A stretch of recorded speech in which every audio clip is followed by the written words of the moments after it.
তো ফাইনালি আমি মাটির তিনতলা বাড়ি তোমাদের সামনে ভিডিও নিয়ে চলে আসলাম। একটু ধৈর্য ধরে দেখো, আমি জানি অনেক তোমাদের ভালো লাগবে। তো এটা বারান্দা, আর এই দেখো এখানে একটা ঘর রয়েছে, এটা সম্পূর্ণই মাটির।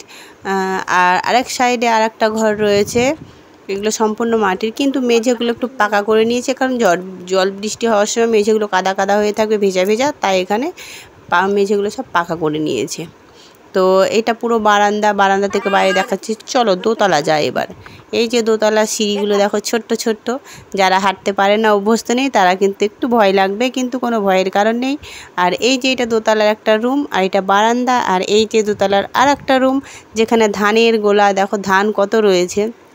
আর এই যে দোতলা থেকে সম্পূর্ণ ভিডিওটা আমি দেখালাম, গরু বাছুরের কি সুন্দর দৃশ্য, তাই না?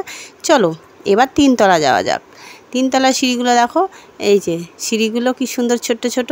তো এই যে তিনতলার মধ্যে রয়েছে ওই সব স্টোর রুমের মতো বলতে পারো। এখানে থাকা যাবে না, এতটাই রোদ গরম, কারণ সম্পূর্ণ টালির ওপরে, টিনের ওপরে রোদ্দুর পড়ছে, যে কারণে প্রচণ্ড গরম। আর এই তিনতলা করার একটাই সুবিধে, নিচের ঘরগুলো, নিচের এগুলো পুরো শীতল, মানে পুরো ঠান্ডা, যতই গরম লাগুক না কেন পুরো মানে শীতল শীতল লাগে।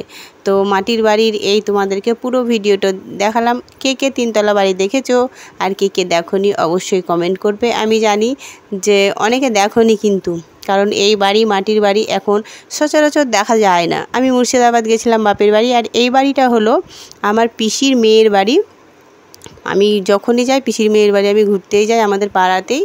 তো পিসির মেয়ের বাড়িতেই একমাত্র দেখলাম মাটির বাড়ি রয়েছে, আর বাকি সবার পাকা পাকা হয়ে গেছে। তো আমার পিসির মেয়ের বাড়ি তিনতলা, তোমাদের কেমন লাগলো অবশ্যই কিন্তু কমেন্ট করবে।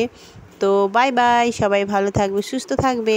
কেমন লাগলো অবশ্যই কিন্তু কমেন্ট করতে ভুলো না তোমরা।